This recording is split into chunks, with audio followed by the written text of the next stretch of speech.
try to actually game the algorithm if you want to. See if you can do something weird that isn't actually a gesture, but will gives you a high score.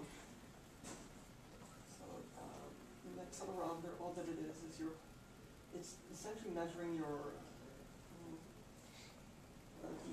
angle at which it's pointing up. So it's giving you a down vector. So it's only relative to gravity that you're getting information from.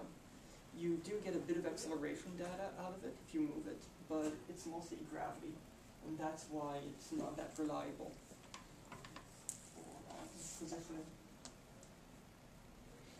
What we do for matching gestures is we take a look at the X, Y, and Z angles. And these each will form some sort of graph. And then we match, if we take a look at them individually, say just the X, this is, say, what the X does, what we recorded, and this is what the player does. Something like this, which isn't exact. We use something called time warping, which will just match the peaks and valleys approximately. So that the speed at which we do it doesn't really matter, but as long as you get the approximate angles, it works perfectly. Now, why this is useful to know is that sometimes if you just hold the iPod and do things like this, or just simple twists and turns on your wrist, instead of actually doing the full gesture, you can easily trick the system into believing that you've done the full gesture. You're not supposed to tell the gestures.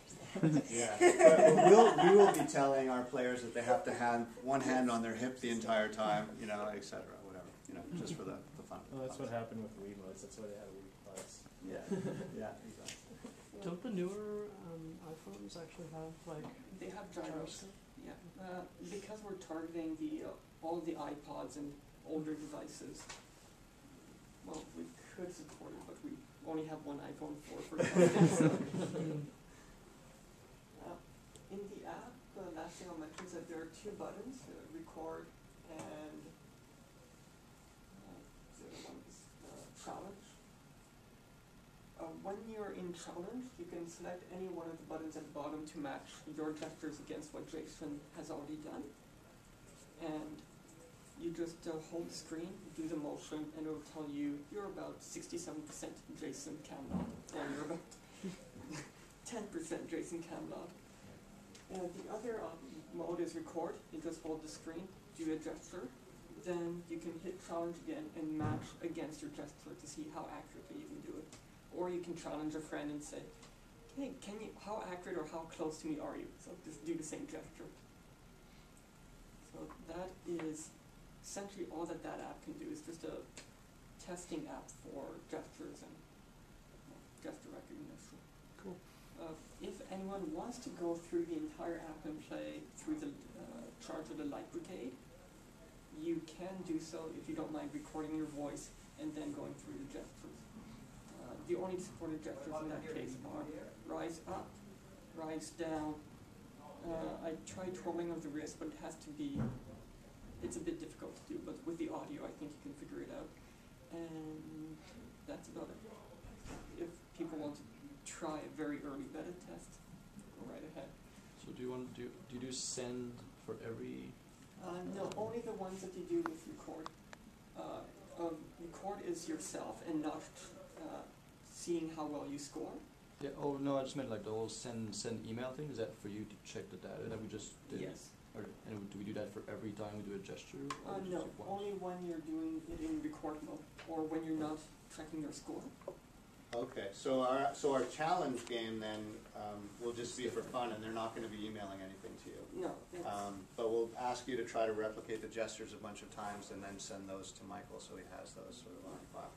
If you want, be a bit different, or hold an iPhone the way you'd hold it naturally when you do the gestures. Essentially, we'd have a bigger data set so we can better match when other people are playing, which is the main goal of this playtest. Right. So I can show you the basic paradigm of the gestures, and then we'll ask you guys just to play with them and send some of those to Michael. So as I was showing you, the pitch rise one is like this. It starts at the belt and essentially moves up until So this is vertical by the time you finish. Okay. Pitch down is more or less the same thing, but in the other direction. So it's vertical, and it ends up horizontal, like that. You have to be watching the screen the whole time as well. That's another challenge of the game, right? Because you're looking at the diacritical marks to see where you are in the game as to what gesture you have to play next. So it can be vertical but kind of facing a bit your way? Yeah, so it as doesn't long have as to it's just like that. It doesn't matter. This angle doesn't matter. Does it work Does it? left-handed? I don't know, it couldn't matter the. Well, that's another thing we want to test is doing it. Yeah. Oh, awesome. We want to see how that works. Me too, actually. Okay, well, good. So you should play it really with that in mind, that you should always have your eyes on the screen. So where you finish will be like that, you know, so you're looking at the screen. So it's the final game, are you supposed to hold the record? The final game Or is it on time It's based? time-based, and it will give you symbols. What you'll see is, if you play the current alpha or pre-alpha, if you want to call it that, you'll see a symbol that tells you what the next gesture is going to be, and it will become larger when it's time to do the gesture.